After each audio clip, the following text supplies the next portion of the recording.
What's up, everybody? Monkey Mike, Monkey Wrench, you know the deal. If not, welcome. Thanks for joining me. And this is my messy living room. Don't mind me. I wanted to do this video a little different inside today. Pardon any random noises you might hear. My dog's in the background. I got fish tanks, all sorts of neat stuff. Let's see. Oh, he got me. He got me. This is the happiest, dumbest dog in the world. Yeah, yes. Oh my God, look at that. All right, so today we are, hey, stop, that's enough. Holy crap. Oh, knock it off, I don't wanna see that. All right, so we have, let me turn the light on for you. We have the LRB Speed, and this is only dirty because of me, not because like shipping. You see fingerprints and stuff. But this is the LRB Speed.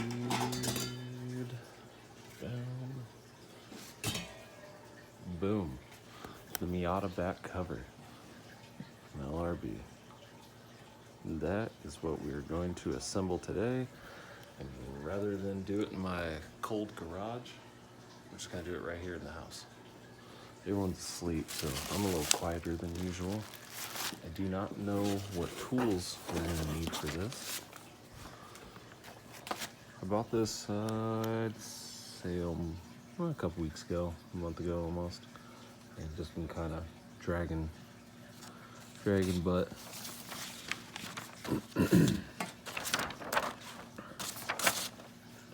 See, got a list of stuff there. Installation says installation is fairly simple, but there's a few tricky parts along the way. Once you're old or what's left of it, finished panel is removed. Follow the instructions on the following page. Be sure everything goes perfectly. Okay. Oh, okay. Well, I'm not gonna read you the instructions like you're a little kid. I'm gonna go through them myself. I'll just put this up here so anybody who might need them, like there's a screenshot I guess you can take, and there's all of them if you want to pause it for a moment and read what it says. Again, I'm not gonna try to stretch the video out just for that, so give me a moment to read all this stuff, see what it says, see what the general steps are, what tools I may need, and then we'll be right back. So after going through the directions, they seem like they might be a little bit confusing to the everyday basic person who'd just be doing this if you're not super mechanically inclined. So I kind of want to help differentiate what's happening where. So what I did was separate everything by basically size. These over here are all the M6, and these are all the M5. These here are going to be the ones that sit outside and flush. There's 3 holes there, 3 holes there. There's 6 screws. There's 6 of those. It's probably safe to bet that those are gonna work together. These black ones are gonna go on the flanges here, and we're gonna screw those into it. So these ones here, and the rest of these are gonna be what mount these different little brackets to the backside of the car itself. These ones here are what's used to mount that. The only part that really is kind of confusing is when you read the directions, the first thing it says both of these holes, and it doesn't specify because it points to 4 holes. I want to help clarify that those are the top holes. They're going to be this part. And then the actual screws themselves, okay, those are the bottom. So the top gets the studs, bottom gets the screws. And then another thing as well is it says right here, after slide the 2 1/4 spacer tubes on, and when you go through your checklist and you look at all the different parts, you'll see there's nothing about a 2 1/4 inch spacer. There's a 1 7/8 spacer. There's no 2 1/4 inch spacer here. So I'm not really sure exactly how we're doing that. I'm guessing that meant the 2 1/4 inch spacers, which would be these guys here. Now, again, this is just a logical deduction. You can also tell because, well, no, the hole's the same size, so that doesn't matter. But that's just something I wanted to help clarify, because the wording is a little bit difficult to understand if you are, I don't want to be rude, but if you're a layman, and that's again just a term to help people differentiate that you're not a mechanic or an engineer. This isn't something you would normally tackle. But otherwise, the directions are fairly straightforward. You just got to kind of open your mind to understanding things in a more technical sense. And it's pretty easy to logically deduce what's happening here. Again, as I said, 6 holes, we got 6 flats. We know these are going to be the presentable screws. They're obviously not going to put these bolt head screws to the outside, so these are going to be all for the inside. You got 20 washers there. As I said, you got 10 of the M5 nuts, and then all the different spacers accordingly. And these are likely just going to be used throughout the different deals to help make everything fit. These are probably going to go here. Just kind of use common sense to figure out where things are going to go. Obviously, these are not going to go here. They're likely going to go behind those. So yeah, let's go ahead and delve into it. First things first is we're going to take these out to the car. So we need those 2 1/4-inch spacers. I'm not going to put the metal in there and scratch it. We're going to need the 2 M5 screws, the 2 M5, or M6, I'm sorry, the 2 M6 screws or bolts, 2 M6 bolts, 2 M6 studs, 2 M6, Jesus, come on, the 2 M6 nuts. There should be 5 M6 washers here. And you're also, that's something I'm going to show you right now. Here we are at the back of the car. You can see there are the 4 holes for the license plate, and they are staggered. So it does make it difficult. When you have a license plate, you would have to, drill out the side in order to get that to work if you didn't have this finish plate. We're going to solve that today, which is awesome. All right, I wish I could tell you what size Allen screw this is, which it doesn't say. I'm just going to get it started. All right, it's in the thread. Now it said 6 times. So there's 1, 2, 3, 4, 5, and 6. Do the same thing here. And a little bit of paint in there. Okay, now take, and like it said, so here's the bump that we were talking about, where it needs the 3 washers.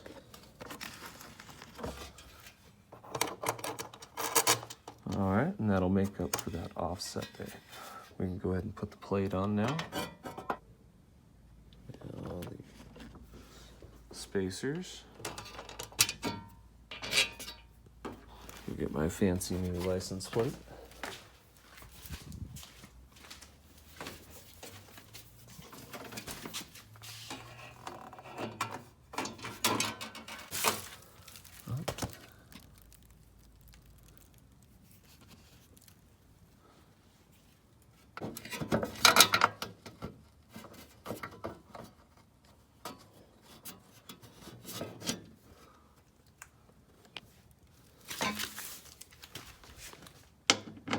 Yep.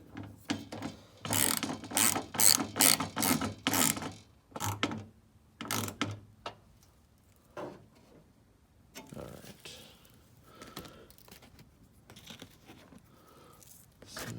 Slide on your license plate. And then your threaded screw, your flange nuts. And there you go. That's how that section, that's pretty much how that section goes. It's pretty simple. They do mention in the directions after all of it to be sure to put on those flange bolts, the ones we put on the bottom. To give you kind of an overview of this particular section, let's move on to step 2. Well, I'm not gonna lie, this has been a really disappointing conclusion to this video. I expected today to be something along the lines of, hey look, I got the LRB speed thing installed, and the finish panel's super cool, and I made this awesome tutorial, which I want to make a tutorial for this, so I'm gonna have to go back through and do the video again from scratch and actually showcase how to install this thing properly. some issues that I've already encountered with this is that, as I said before, the directions are extremely misleading, and it reminds me. I just keep hearing my teacher in school saying, make sure to read all the directions, because they'll tell you how to do the entire process, leave out half of it or a crucial part, and then mention it at the end.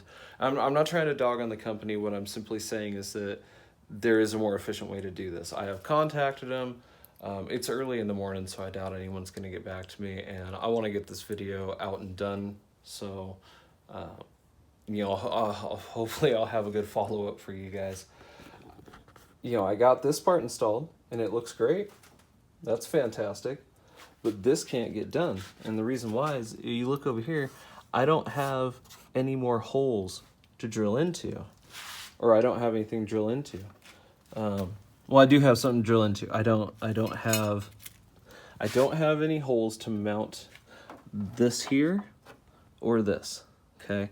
And they're telling me I need to install one of these behind it. All right, so when I go like this, you see what I'm saying? So it's bending, and you can see there's a pinch here and a pinch here. So we go to this other bracket we installed, and you can see how it actually bent. It bent here and it bent here. So that means that it shapes itself. And if I don't drill these holes in the proper spot, this here isn't gonna shape itself. I'm not just gonna drill into my car and hope that I do the thing right. That's not how we're doing this. I'm not, I didn't pay nearly $200 for a kit to just guess and start drilling on my car. That makes no sense to me. So again, this isn't like a slight against the company in any way, shape, or form. I want you guys to understand what I'm going through here. This is a brushed aluminum finish. It needs to mount up here all fancy and nice. And I tried to screw in the holes and see if I could get that thing to suck out and then help me understand the orientation of where that hole might be so I could drill it. Like the bottom one, it slides. That one's a bit more forgiving, and that's something we could probably figure out. But that's not where it's going to bend a hole. And it's supposed to bend here too. That's why it has that little slit there. It's like, guys, it wouldn't really be that difficult to include a little template that you just push up and you go, some cars don't have the holes.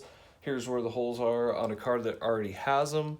Maybe later years have holes there for some reason. I don't know. This one's a 91. I don't have the holes. So to conclude this video, which is dumb, I can't finish it. Also, as frustrating as this was too. So I'm tightening this bolt right here, or screw, or whatever you want to call it. So I'm tightening this thing down. Tell me, does that look cross-threaded to you? It's exactly the same. It's not cross-threaded. Then out of nowhere, it jumps the threads and then snaps. And I wasn't even hardly even touching it. It just like came apart. So I don't know if maybe this screw here was just bad. Maybe it was machined bad. I don't know. I'm not that strong. I just sit there and just, snap metal in half and be like, oh, I had no idea it happened. So,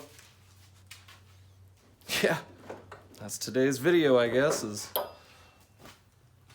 hopefully, the follow-up for this is better, and hopefully I can get a real tutorial. What a lame start to the day. Oh well, hope y'all have a good one. Hope your day's better than mine. Let me get this shindig started. I don't know. Maybe I'll start doing the mounts, record that for tomorrow's video or something. I mean, really, that's what needs to happen. Actually, no, because I'm waiting on my flying Miata jack deal because I'm tired of using this metal on metal here, and I need to put that back under here and put that down because I'm not gonna jack the motor up by the oil pan. That's stupid.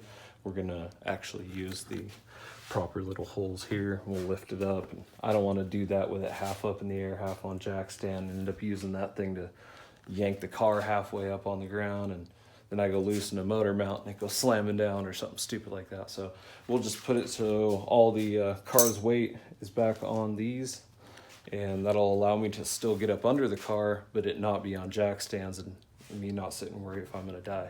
So, all right, guys, hope you have a great day, and I'll see you tomorrow.